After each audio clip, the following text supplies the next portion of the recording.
আজকে তো বুধবার ছিল, পয়লা মে আমার ছুটি ছিল, তো আজকে বাড়িতে মাংস হয়েছিল, তো ভাবলাম মাংসটা বানাই আর একটু অন্যরকম পদ্ধতিতে বানাই আর সেটা তোমাদের সাথে শেয়ার করি। তো প্রথমেই দেখলে মাংসটাকে আমি গরম জলে ধুয়ে নিলাম ভালো করে, তারপর তার মধ্যে টক দই, গোলমরিচের গুঁড়ো আর একটু লবণ দিয়ে ম্যারিনেট করে রেখে দিলাম।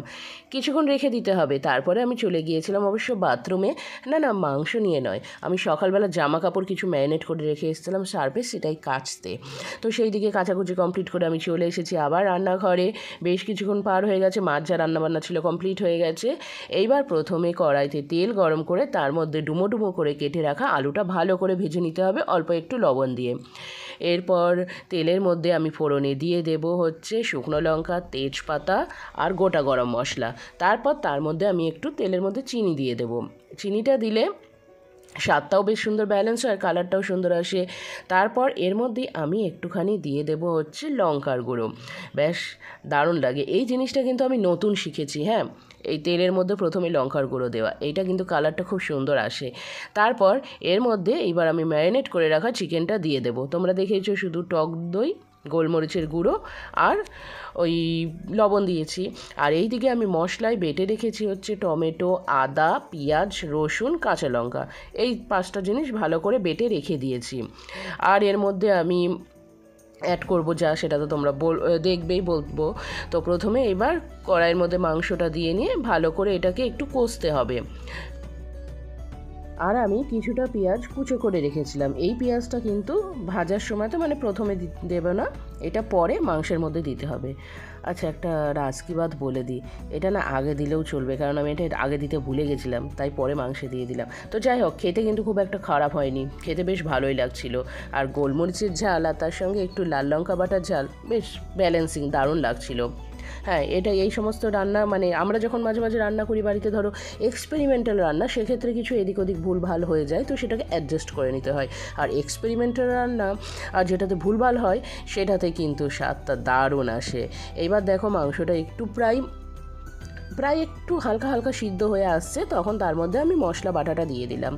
এইবার এটাকে দিয়ে ভালো করে কষতে হবে। এই মাংসের জিনিসটা কি বলো তো, কষার ওপরই বেশি স্বাদ নির্ভর করে, কষা। এইবার এটার মধ্যে একে একে আমি একটুখানি হলুদ গুঁড়ো দিয়ে দেবো। আর লবণ তো ধরো ম্যারিনেট করার সময় দেওয়া ছিল, তারপর কড়াইতে যখন আলু ভেজেছি তখন দেওয়া ছিল, তেলের মধ্যে কিছুটা পড়েছে, তো লবণটা পরে কিন্তু চেখে দেবো, কারণ বেশি লবণ হয়ে গেলে তখন খাওয়াটা খুব অসুবিধাজনক। লবণ কম হলে অসুবিধা নেই, লবণ অ্যাডজাস্ট করে খাওয়া যায়, কিন্তু বেশি লবণ হলে সেটা আবার একটু অসুবিধাজনক হয়ে যায়। আর একটা জিনিস, এই রান্নাটা আমার যেটা মনে হয়েছে করতে করতে, যে হলুদ ছাড়াও করা যেতে পারে, সেটা একটা একটু বেশ সুন্দর সাদা সাদা রঙ আসবে, ভালো লাগবে।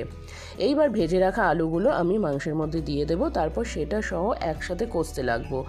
আর এইটা আলুটা দিয়ে মাংসটা দিয়ে একসাথে কষলে মাংসটাও যেমন সিদ্ধ হবে, তার সাথে আলুটাও সিদ্ধ হয়ে যাবে।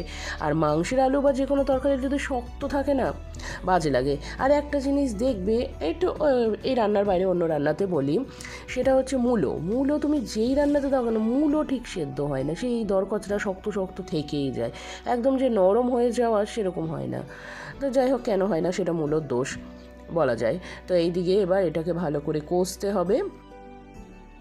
এবার আমি এর মধ্যে চিকেন মশলা অ্যাড করব। আর চিকেন মশলাটা রান্নার মধ্যে দেখবে একটা অন্যরকম স্বাদ নিয়ে আসে, বেশ ভালো লাগে। চিকেন মশলাটা দিয়ে নিয়ে তারপর এটাকে ভালো করে কষতে লাগবো। আর এর মধ্যে অল্প অল্প একটু জল দেব, যেটার মধ্যে আমি মশলাটা বেটে রেখেছিলাম, তো ওর গায়ে তো মশলা লেগেই থাকে, তো ওর মধ্যে আমি জল রেখে দিই। জল নিয়ে সেখান থেকে একটু একটু করে জল দিই, তাতে সাথে সেটার গায়ে লেগে থাকা মশলাগুলো নষ্ট হয় না আর কি, সেটা রান্নার মধ্যেই চলে আসে। এইভাবে অল্প অল্প জল দিয়ে কষবো। তারপর যখন এটা থেকে ভালো করে তেল ছেড়ে দেবে আর মাংসগুলোও প্রায় সিদ্ধ হয়ে যাবে, তখন তার মধ্যে আমি জলটা দিয়ে দেবো। জলের পরিমাণটা সম্পূর্ণ তোমাদের নিজেদের ওপর নির্ভর করছে, তোমরা কীরকম ঝোল খাবে, পাতলা ঝোল না ভারী ঝোল না একদমই গা মাখা মাখা সেরকম। তো দেখতে পাচ্ছ এখন মাংস থেকে তেল ছেড়ে দিয়েছে। এবার আমি এর মধ্যে জল দিয়ে দিলাম, কারণ আমাদের বাড়িতে ঝোল ছাড়া কেউ কোনো কিছু খেতে পারে না। আমি অবশ্য একটু ঝোল তরকারি লাগে। হ্যাঁ, গা মাখা চলে ঠিকই, কিন্তু ঝোলটা একটু সবাই বেশি প্রেফার করে। তো দেখছো কত সুন্দর কালার চলে এসেছে। আর এখানে যেহেতু ফোড়নে আমি গোটা গরম মশলা দিয়েছিলাম, তো সেক্ষেত্রে আমি আর নামানোর সময় গোটা গরম মশলা দেবো না। এই গোটা বলছি, মানে গুঁড়ো গরম মশলা নামানোর সময় আর দেবো না, কারণ প্রথমে তো দিয়েছি, ওটাতেই ব্যালেন্সিং হয়ে যাবে। তো এখানে আমার রান্নাটা অলমোস্ট কমপ্লিট হয়ে গেছে, এবার শুধু নামানোর পালা। তো রান্নাটা তোমাদের কেমন লাগলো?